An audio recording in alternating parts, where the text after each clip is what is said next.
I'm Dr. Andrew Sneddon, so thanks for coming today. Can you all hear me? Aye? Right, good.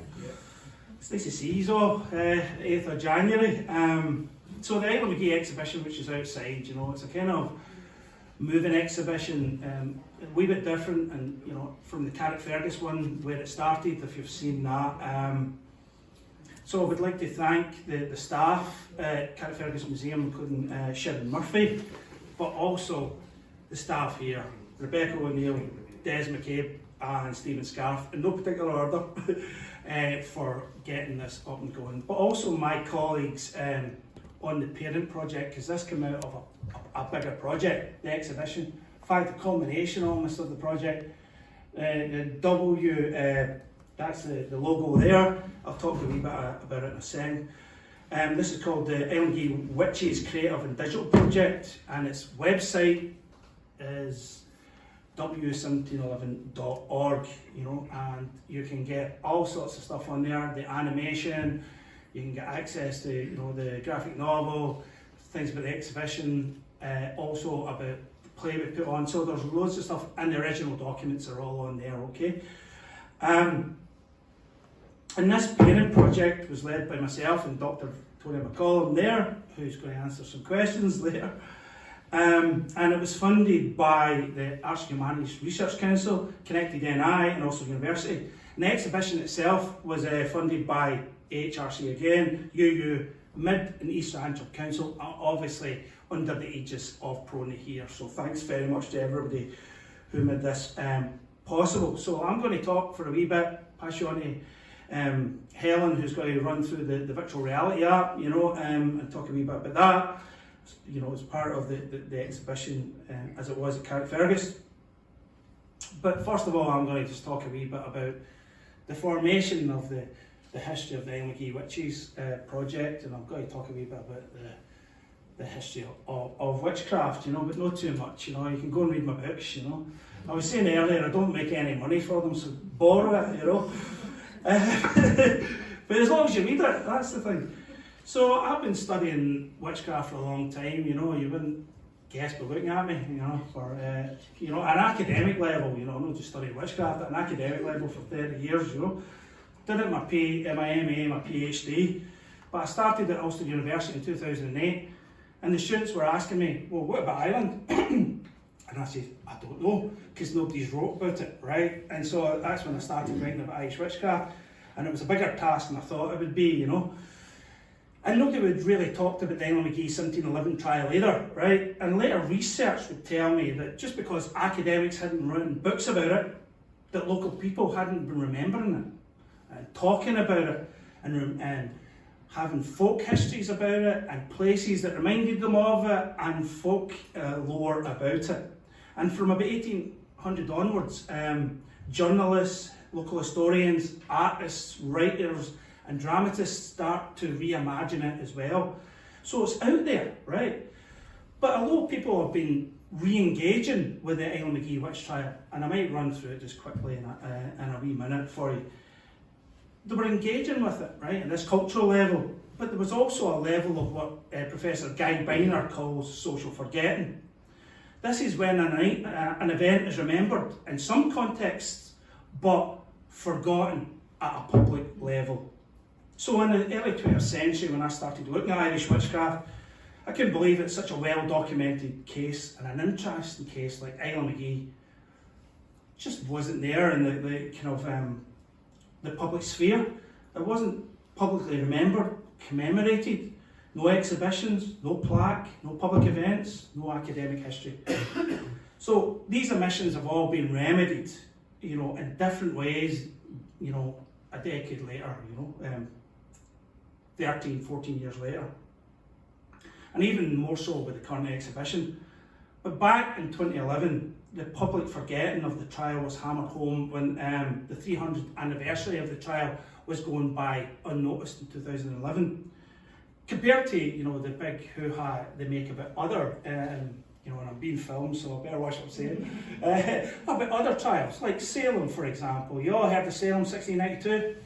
38 people were executed in the whole of US history, 19 at Salem. They did, 2,500 in Scotland. right? So Scotland was 5 times the European average, 12 times worse than England. England 500, America 38. But this is how social forgetting works. And you're learning more about Scottish history, but I grew up not knowing about Scottish witchcraft and how bad it was. But you knew about Salem. So that's what, when I released this press release in 2011, there was a flood and everybody was interested. I did loads of talks and I started to shape my first ideas on the trial proper. Been teaching on it, but I started to, look at it for the first time and suggest that it was related to demonic possession, as you'll see. Scottish witchcraft, obviously, they're all Scottish Presbyterians, and the Salem witch hunts themselves. And that the suspects were marginal people, and that it occurred in a period of political and religious crisis for Presbyterians in Ulster. So after a year about talking about all this stuff, I thought, well, my ideas away, better write a book. So I did, and I wrote Possessed by the Devil in 2013. And I knew it had to be scholarly, it had to be based on the original sources. I'm in an archive, I need to say that, but it needed to be scholarly and grounded in what historians knew about witchcraft. This is real people, real events, sensitive history. You need to do it properly, right? And it had to be located within what we know about early modern witch trials, which between the mid-15th century and the late 18th century executed around 50,000 people. 80% women, obviously 20% men. And what you forget as well is the child witches under 13 who were executed, The stereotype is so persuasive of the witch, carried right down to Halloween, that we forget the different people involved in these trials. So I knew that it had to be readable and it had to be accessible and it had to be written to be read, just like we're doing with this exhibition. It had to be, the forefront of it had to be the story and the people involved, but also drawing in what I knew about Ulster in the early 18th century, and I had been working on that anyway, as well as witchcraft magic and the wider political, economic and social context. Ironically, I think many social historians, academics, leave out the people. There are many talk about society and people, but they actually leave out the individuals and the people. They over-theorise and, people are not going to be happy with that, but, and it can, the everyday lives of people can be lost in complex language and over-theorising, as I said, Do you know the story of the Islandmagee Witches? Do you want me to tell you? I've been doing this a long time now, so if I can't do it now, I'm never going to be able to do it, right? So, and my wife's a historian as well, and she mocks me because she's heard it so many times. In September 1710, that's the way she does it, in September 1710, right, old Mrs. Anne Haltridge, she is the elderly widow of the minister of the place, John Haltridge, who died a few years earlier, and she starts seeing things, we would call poltergeist activity now, things moving on their own, and then, mysterious bedclothes feelings of things crawling over her body, all that sort of stuff. And then she's visited by a demonic boy, and then, there's all sorts of shenanigans, that lead up there, and that happens on and off for 3 months. It starts up again in the new year, and the new year actually starts on the 25th of March, in the early modern period, but our new year, right? And it kicks off in February, and the wee boy comes back, and he threatens to kill her within the house, and all that sort of stuff. And all the kind of supernatural activities happening, and then she gets stabbing pains in her back and she dies. And 6 days later, her niece, Mary Dunbar from Castlereagh, comes along to keep the family company in their time of mourning. The head of the household's away. I'll keep my eye on time, I can get ahead of myself here, right? So basically, she's told not to go into her room. She goes into her room, she unties a bonnet that's lying, an apron that's lying there, and it has the old woman's bonnet in it, right? And it's bewitched. It's the image magic, it's a puppet, basically. And it unreleases everything again. And she starts within hours showing the signs of demonic possession, which are, you know, it's a cultural script, as you know, as me and other historians have called it, that you can see across time and space, and especially in the early modern period, 15th to 18th century, it's a golden period of demoniac, demonic possessed people. So she is a stereotype behaviour, and she starts doing that, vomiting pins, levitating, you know, throwing things across the room, you know, unnatural strength, not eating, you know, aversion to anything holy, that sort of stuff. And she also sees people attacking her, and she identifies them. She says she's not from the area, she doesn't know them. She hears their names and identifies them from their clothes. They're basically tracked down by Edward Clements, the local justice of the peace, and they are, you know, hauled before her. They're tested in various ways, which is basically blind testing. It's the way they did it in Bury St Edmunds and England and other places. You're not getting many demonic possession cases by witchcraft, you know, before the late 19th century. This is a part of a kind of network, and so she basically reacts to them when they come to her, even when they're hidden from her, and they're all jailed to await trial. It's okay, it's not very long, it's in Carrickfergus jail.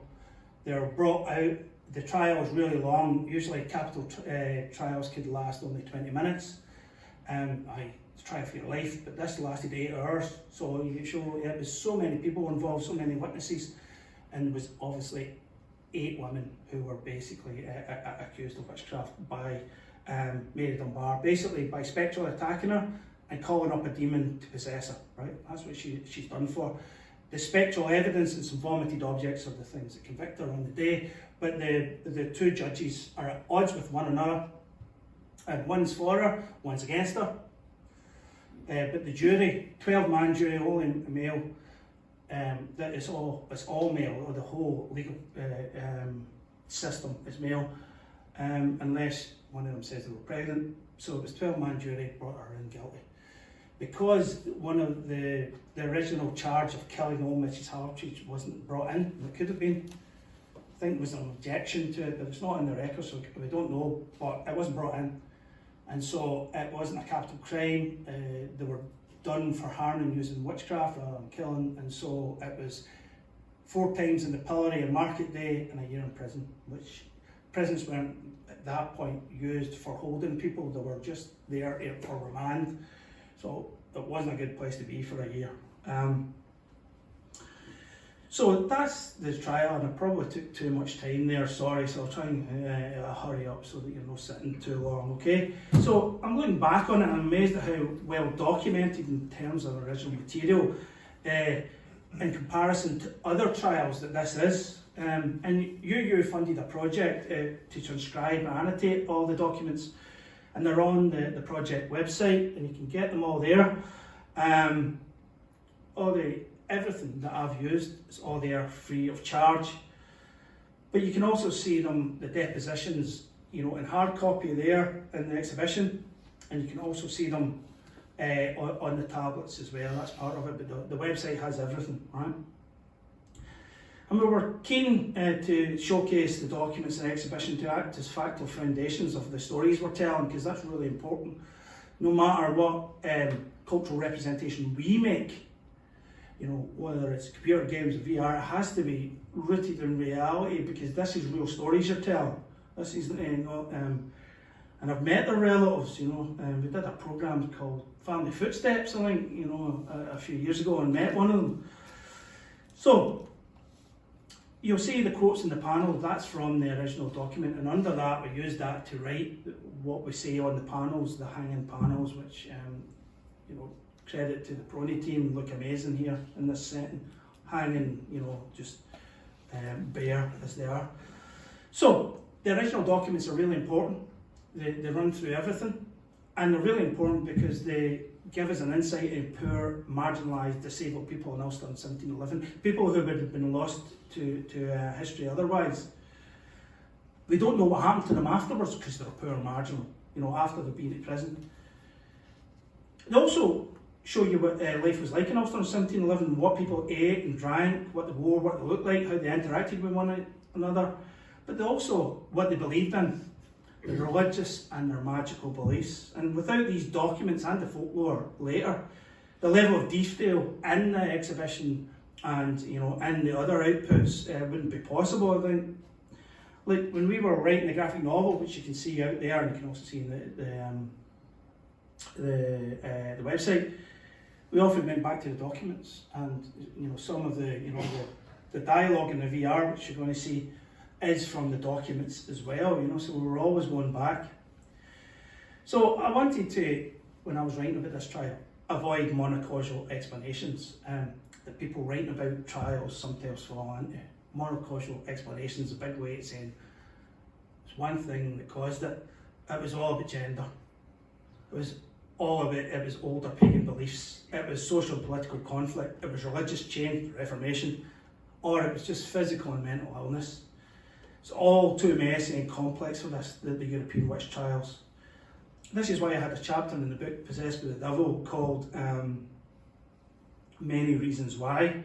All these explanations are correct to a certain extent, and a whole host of things went wrong in 1711 for the trial to occur in a place where most accusations are not getting to court. People are making them because they're coming from Scotland with their witchcraft beliefs and they're accusing each other of witchcraft, but they're not going anywhere. And so a whole load of things had to come together at the wrong time, for it to happen. And also, I wanted to show that although those convicted were mainly marginalised and poor, we shouldn't underestimate, and some cultural representations do, that they had agency and they resisted the restrictions placed on them, using the little economic, educational and social capital they had. They fought back. They negotiated things. This is why, in fact, they probably got in trouble in the first place. They also, all the way through it, they resisted the legal process. They refused to go to things. They pled not guilty. They resisted, and instead, as I said, they challenged accepted codes of behaviour for women at that time. So we shouldn't pity them. We should empathise and understand their situation. I think we owe them that. And owe them that this is always real people that we're dealing with who had real lives. In 2022, I wrote a short article called Stained Cloth for an edited book, and I argued that the authorities tracked down the women and man using Dunbar's detailed descriptions of their old and ragged clothes. This stained and ruined clothing also helped render them more believable witches, just as their visual difference and physical impairment. And if you look at the animation, which is going to be on the screen at some point, you can see it through the website. This comes through, okay? They have physical impairments or visual differences, most of them. And this was thought at the time to reflect inner corruption and sin, i.e. they're more believable witches because they're more likely to be, their inner sins reflecting their inner corruption, i.e. which a witch would have. But this predisposition to evil was also reflected in their clothes. And this is a stark contrast to the well-educated and well-heeled and well-dressed Mary Dunbar, the accuser. When the demon summoned by the witches to possess Dunbar and attack the godly Haltridge household in Islandmagee, I usually have a wee picture of it, but I don't have it. No. Well, there it is there. It's in the graphic novel. Fantastic. See what we're saying? That's the only picture that we have of that house as it was, and David Campbell, the artist based on that. So when they were targeting, the godly household, they targeted their good, clean cloth. They ruined their burned clothes, the demonic presence. They ruined bed sheets and covers and curtains. And when a demon took bodily form, it was as a small boy in ragged, ruined clothing. The importance of stained cloth to the trial was brilliantly reimagined by Alison Galt and Hazel Bruce of the Belfast School of Art. And you can see in the exhibition, it's stark and I think it's poignant, and it shows the skill of the creators. It's also, the importance of cloth is reflected on the fact we've not got it in boards, but we've got it in panels, and that was a deliberate choice, and Sharon was Carrickfergus was very, was instrumental in that. So what I really found really hard was not only explaining why the people were accused by Dunbar, but why did Dunbar do it? The simple explanation, right, would be mental or physical illness. These were picked up at the time by accusers in demonic possession cases. It wasn't picked up here. It doesn't mean that wasn't the case. And the fact that she died, I mean, that's what I should have ended with as well when I was the narrative. They were all convicted, but you know, she died 3 weeks after the trial. And then one of the, the husband to one of the witches, and accused witches, and the father to one of the accused witches, William Seller, was found guilty, and under the 1586 Irish Witchcraft Act, he would have been executed for being found guilty. So, why did she accuse them? You know, if we're not saying, she could have been ill, but if she's not saying she's ill, well, she was a young woman, and this is, you see this in a lot of demonic possession cases. She's a young woman living in a strict household in a male-dominated society, and she's challenging that society through demonic possession. She's able to act in ways that she wouldn't get away with in any other context. She has swearing, shouting, punching, spitting. She's cavorting on the beds with young men. She's having, unrestricted access to young men. She moves from the margins of adult behaviour, because she'll not be an adult until she's married, even if she's 42, from the kind of margins.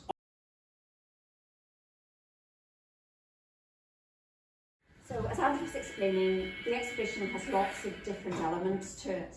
And whenever you enter the virtual reality experience, this is the space and place to which you go to. Part of the challenge with VR, I don't know how many of you are familiar with actually putting on a headset and sort of working through a virtual reality experience, but for a lot of people it can be really, really challenging, and actually just watching people interact and engage with the VR experience, that becomes really, really obvious.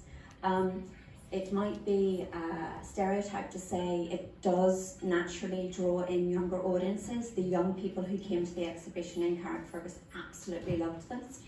And literally got to grips with the toggles and the headset experience really, really quickly. Some people didn't like it, absolutely didn't like it. But part of the reason why we used VR in this project was because virtual reality as an immersive tool makes people feel uncomfortable.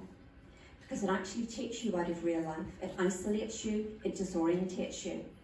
And we were trying to think of what would it feel like to be persecuted as a witch. Surely those were the same sensations and the same feelings that you would have.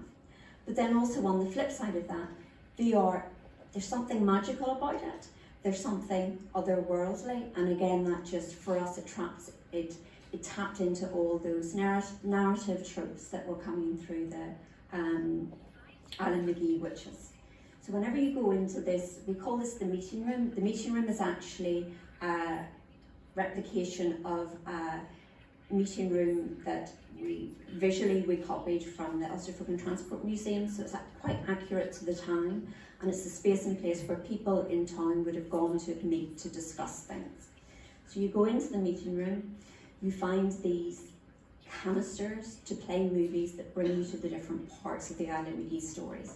And these are the animations. Again, you can see the animations separately on the tablets outside. You search the meeting room, and again, it's a little bit about that sort of, how does a historian start to build a story? You find the evidence, you find the clues, you don't necessarily find them in the right order, but we're trying to bring new audience to that type of storytelling.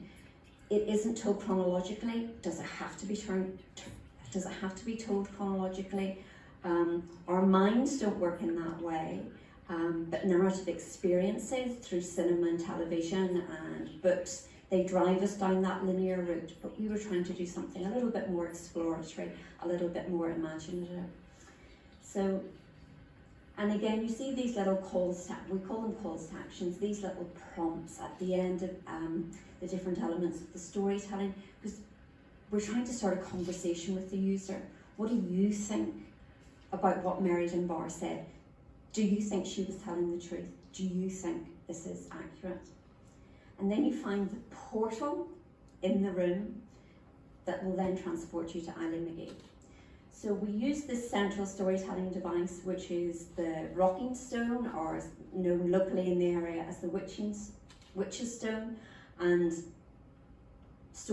folklore tells us that there's if you go and look at the actual stone, there's scratches down the side of the stone where apparently when one of the witches was being dragged off to be charged, this is where she left her mark.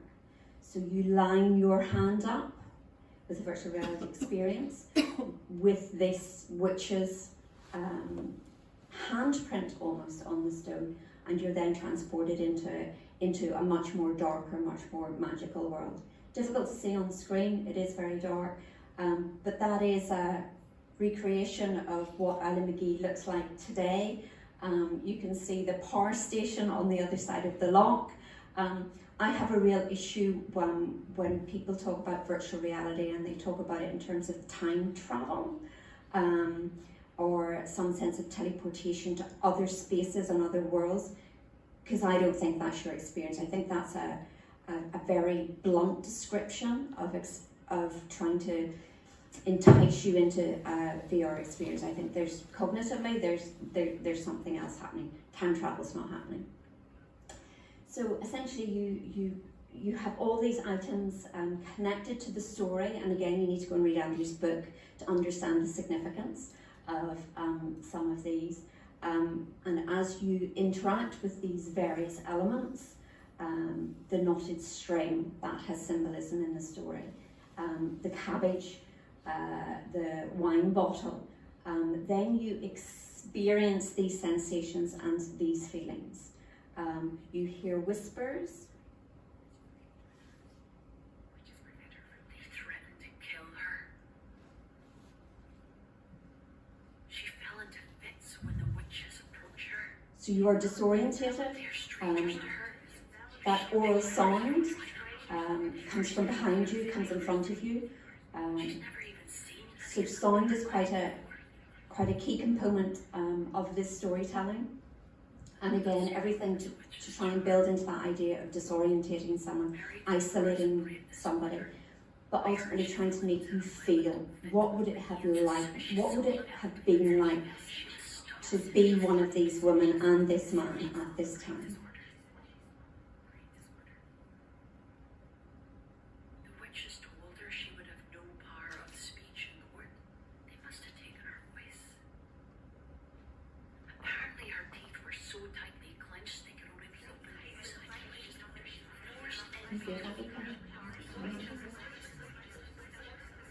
Pray for the girl. She remains in a fit. But the knotted string is a witch's charm. Mary should go to that Scots wiseman for a charm. Mary should go to the Scotch wiseman. A joke and shape-shift into a spider and a housefly, I heard. Can you imagine?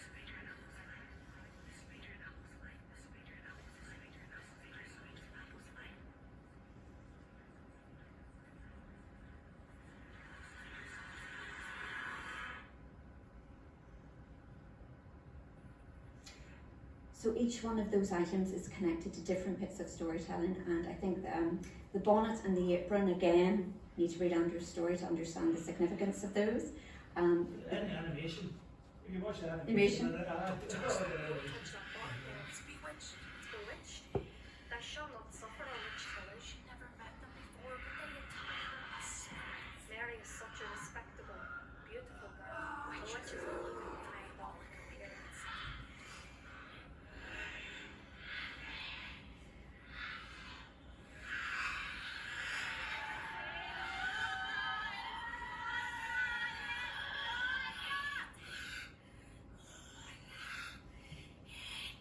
So this is where there's a sense of levitation, of being lifted off the ground, of being spun around in that virtual space. So we try to explore and experiment with those other physical sensations as well. They've taken the power of my speech. They appear appeared to me, though invisible to my keepers and my tenders. With painting and tormenting fits. Janet Miller twisted my tongue and tore my throat with my crooked fingers and slowly knuckles. My body is contorted by motions unusual. I cannot eat. I will not eat. What is happening to me? Why do you attack me as spirits? Can't you see them? They lie upon my breast.